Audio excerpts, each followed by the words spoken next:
state of the world of Warhammer 40k is one of constant war.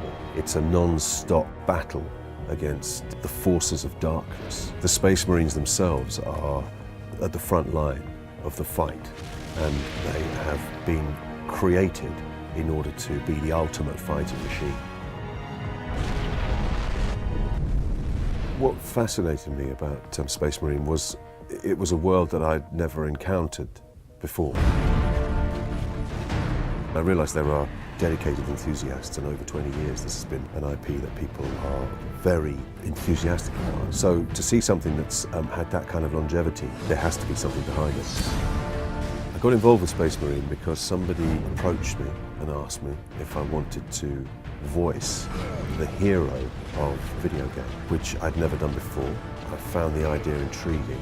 I then came in to have a look at the artwork and get acquainted with the world of Warhammer 40k and liked what I saw.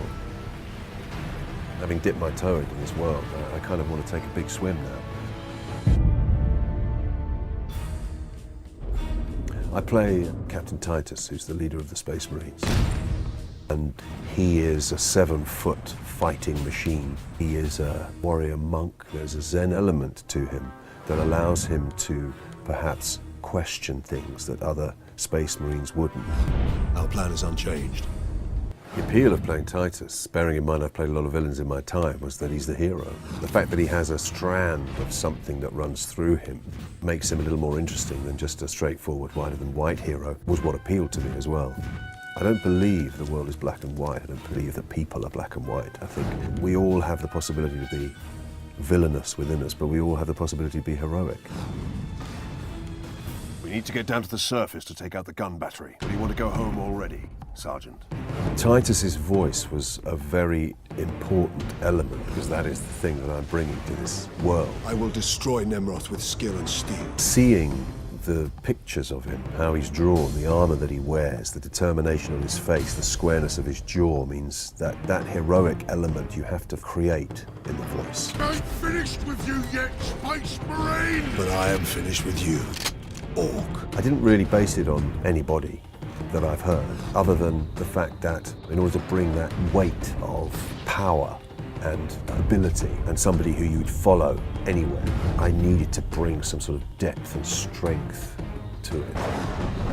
Stand fast, Ultramarines. It was an organic process, really, born of understanding what was required and seeing the way he looked. There's a strategy behind it. Their leader is no fool.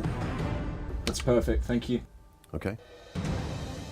Essentially, the narrative of the game is that the Space Marines led by Titus land on the Forge World in order to deal with the orcs that are threatening to overrun the planet. And while there, hear a distress signal and discover that there's an Inquisitor on the planet.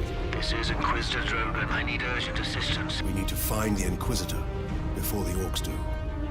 Without giving too much away, in this particular game, Titus's journey involves dealing with treachery that he was not expecting to encounter. Inquisitor! Get back!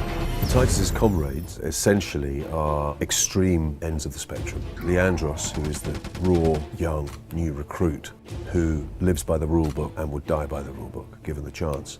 In Titus's mind, I think he can see a young, wet behind the ears character who hasn't yet learned through experience how to deal with the various problems that will be thrown at him. Consequently, he can be pretty annoying, but Titus puts up with him because he understands it's just immaturity.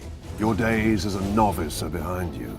Why do you still interpret the Codex so narrowly? I suppose he has a natural distrust of anybody who lives by the book. The search for answers must wait. What if that is too late? Forget yourself, Ultramarine. Sidonis is perhaps he's his equal. He's certainly a battle-hardened veteran of many campaigns, and is probably Titus's closest companion, if he has such a thing. He trusts him, relies on him, would have him as his point man in any given situation.